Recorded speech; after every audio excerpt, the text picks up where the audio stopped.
It was pointed out that Tomas Cloma was the one who discovered the Spratlys. I knew Mr. Cloma, and I interviewed him as a young journalist. His granddaughter is Rizabel Cloma, who was a journalist also. When in the 80s or 90s, I interviewed Tomas Cloma, who discovered the Spratly Islands. Tomas Cloma was the one who discovered the Spratly Islands. Allow me to explain. Sinabi kasi ni Senator Ping doon as the one who discovered, allegedly, the Spratly Islands. He turned over it to the Philippine government. And he said that President Marcos Sr. formalized that turnover. Yun ba yung history na pinag-aaralan dito sa Command and General Staff Course? Kasi ito yung kinuwento ni Senator Ping. And I just want to confirm now before you kung talagang ito yung tinuturo sa course na ito. Morning to our distinguished senator. Yes, If I may be allowed to respond, sir. If the statement came from the AFP Command and General Staff College, I believe... No, this statement came from Senator Ping. That's why I'm trying to clarify and have it confirmed kung totoo ito ang itinuturo. Kasi sabi nung captain, he took this course in Camp Crame. Sabi ni Senator Ping, when he took this course in 1983, he took it in Fort Bonifacio. So nagkakaalaman sila about this course. But I'm talking about Tomas Cloma. Ito ba yung tinuturo sa course na siya nag-discover and he turned over it to the government of the Philippines? If I may, the General and Staff College, GSC, which I also took, is a different college from the National Defense College of the Philippines. Is the GSC represented here? Will you please identify yourself? Brigadier General Alexander Gigantone, sir. General, am I now made to understand that Tomas Cloma is not a part of this Command and General Staff course?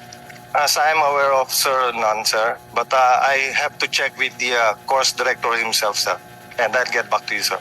Yes, because I'd like to inform you that Senator Ping mentioned this during our hearing, and Captain Pilar responded quite quickly that he knew also Tomas Cloma at hindi siya kinonfirm niya yung sinasabi ni Senator Lacson because he did not object to the narratives that was fed to us. Sinabi niya, Tomas Cloma is the one who discovered Spratly Islands. And as the discoverer, he owns it. So dinonate niya sa Pilipinas, and this was formalized by President Marcos Sr. As a matter of fact, sabi niya, this was also formalized by the arbitral ruling. He was referring to the 2012 arbitration in the South China Sea arbitration. Yes, sir. So wala ito sa course ninyo?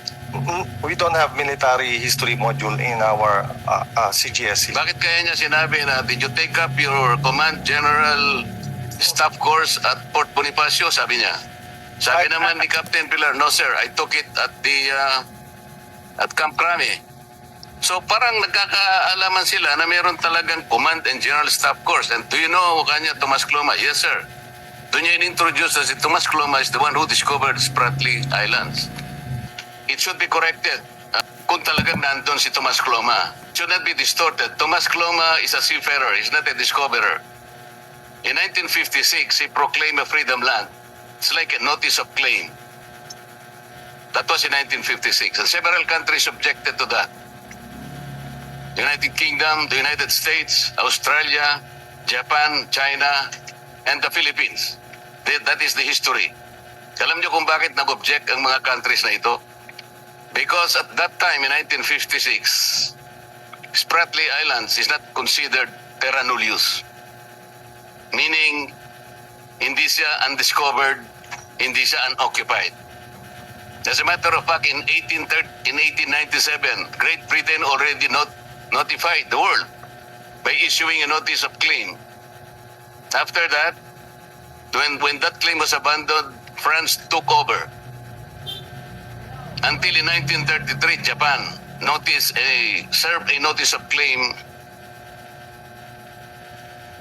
copy furnishing the United States of America. We were then a colony of America. That was in 1933.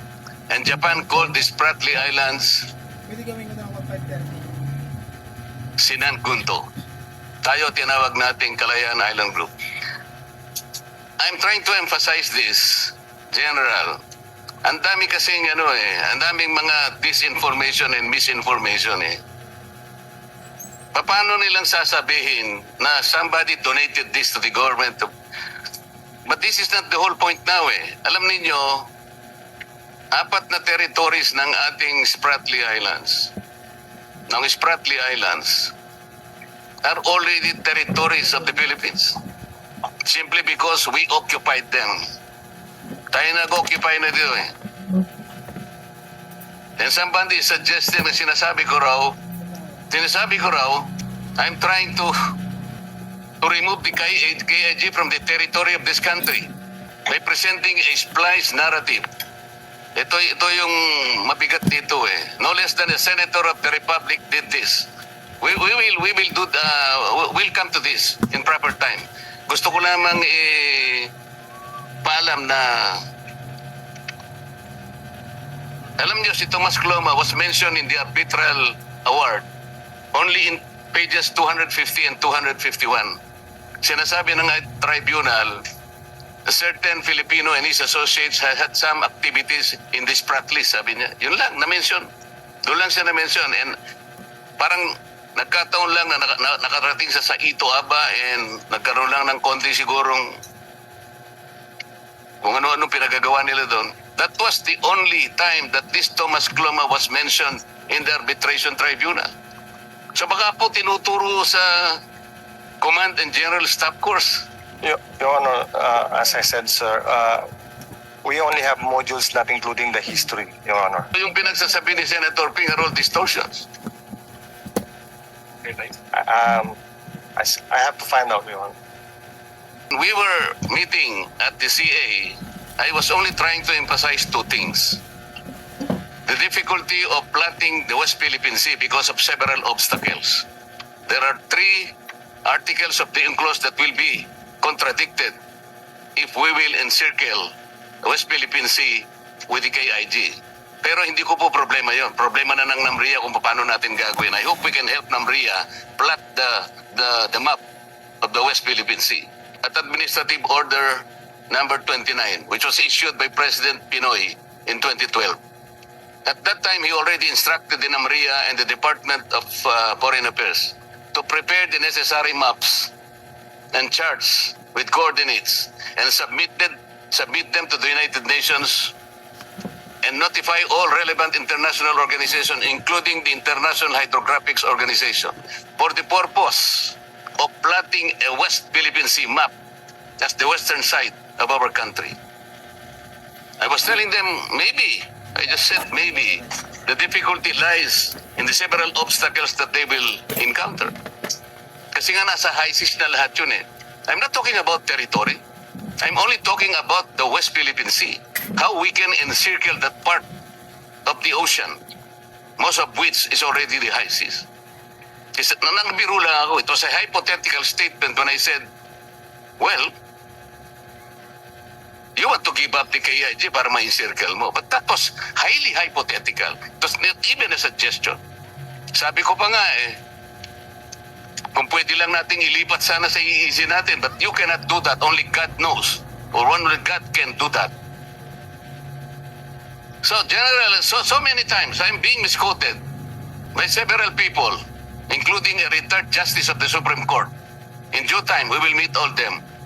Kasi naggawa na po ako ng resolution. I will ask the NAMRIA and ask all these people trying to paint me as the villain and they as the national hero of the Philippines. So salamat po, General, sa pagkakasabi mo na hindi pala part ng Command and General Staff Course, which was erroneously cited by Senator Ping in our discussion. I said anyway, Madam. I will read Transcript. the transcript of records and whatever clarification the good senator has said. I would suggest that you state it in plenary so that it is in record in the plenary session. Kayo po, it's never too late to take up GSC.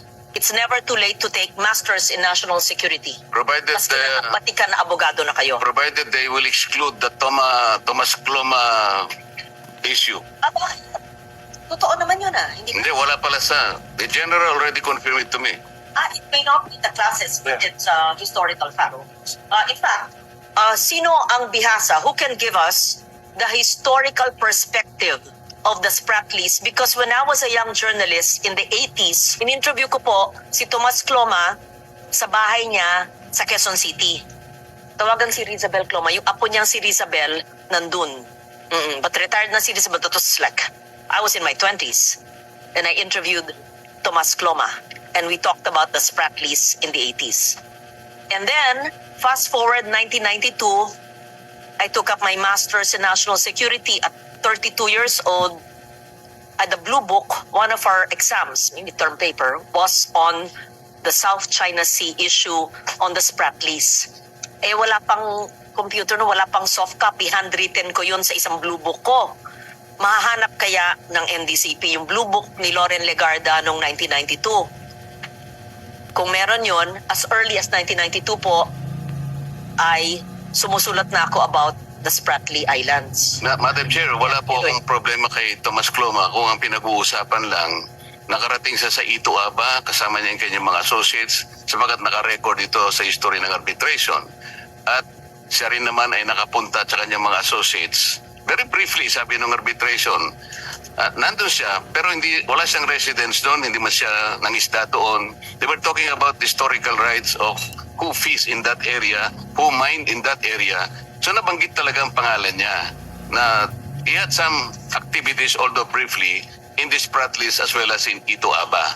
Yun ay hindi natin pwedeng alisin sa history. Ngunit kung itinuturo po nila na Tomas Cloma ay siyang nag-discover ng Spratlys, ang dami pong bansa ang talagang nag-object. Kaya baka mamamali po yung mga estudyante na magte-take up ng course na yan. At lalong-lalo naman, hindi niya i-donate because paano niya po i-donate? On record po ito, the Philippines is one of those countries who objected kasi nga hindi siya terra nullius eh. Meaning to say, there are a lot of discoveries already prior to 1956 when he declared the freedom land. Yun lang po ang part na dapat wag nating susundin dahil mali yun. Lalong-lalo naman na sinabing dinonate. At yan daw ay formalized sa Presidential Decree 1596. Maling-mali po yun. Kahit basahin po ninyo yung PD 1596, wala pong sinasabi tungkol kay Tomas Cloma. Pag-aari po natin yung occupied territories natin not because they were discovered or donated by Tomas Cloma. Pag-aari natin simply because nandun ang mga tao natin and we have effective control. Under public international law, kung sino merong effective control, siya yung may-ari. That's the status now. So wag nating sasangkot si Tomas Cloma sa mga bagay na hindi tama para sa kanya. So yun lang pong i-correct natin. Let us cleanse the part of that course. Pasensya na po. 1991 po, nakilala ko si Tomas Cloma. Oo, 1991 pala. Sige. Nakinig po ako. Sige, then I'll have a transcript. Have you clarified, you want to read something to record?